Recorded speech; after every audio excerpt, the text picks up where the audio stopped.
Sa nakalipas pong magdamag, naramdaman ang paghagupit ng Bagyong Santi sa malaking bahagi ng Luzon, partikular sa Region 3. Gumagalaw na palabas ng bansa ang bagyo pero nakatutok pa rin ang buong pwersa ng GMA News and Public Affairs para sa latest update sa lagay ng panahon. Sa Aurora po naglandfall kagabi ang bagyo at nakatutok doon ngayon si Dante Perello. Binabantayan naman ni Victoria Tulad ang Zambales habang ang sitwasyon sa Bulacan tinututukan naman ni Von Aquino. Samantala, mga kapuso, unahin po natin yung probinsya ng Aurora kung saan nga po nasira ang ilang kalsada at lubog sa baha ang maraming lugar. Nakatutok live si Dante Perello. Dante.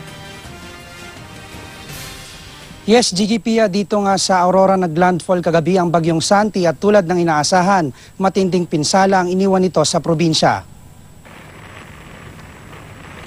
Pagkagat ng dilim kahapon, malakas na ulan at hangin ang humagupit sa Dinalungan, Aurora. Bago pa man maglandfall ang bagyo, ilang poste ng ilaw at sanga ng mga puno ang natumba. Lumaylay rin ang ilang kable ng poste kaya apektado ang supply ng kuryente. Kinaumagahan tumambad ang mas malaking pinsala. Ang ilang spillway nagmistulang ilog sa dami ng dumaang tubig. Nasira rin ang ilang kalsada.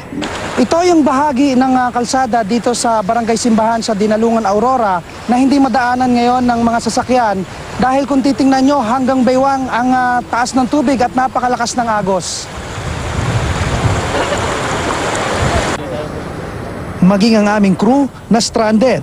Kanina po may sumubok na dumaan na estrada, nabalandra lang siya ron, hindi siya makaahon dahil malalim hanggang bewang ang tubig.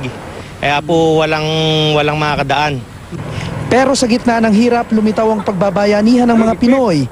Tinuhog nila sa kawayan at pinasa ng mga motorsiklo para maitawid sa baha.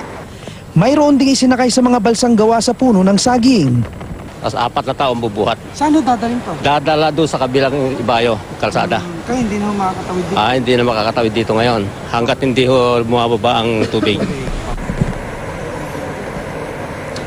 Pia, posible pa rin damadaanan ang bahagi ng nasirang kalsada basta humipa na ang baha at ang malakas na agos. Yung supply naman ng kuryente rito sa Dinalungan, Aurora ay hindi pa rin tuluyang na ibabalik lahat. Balik sa Wagsigi.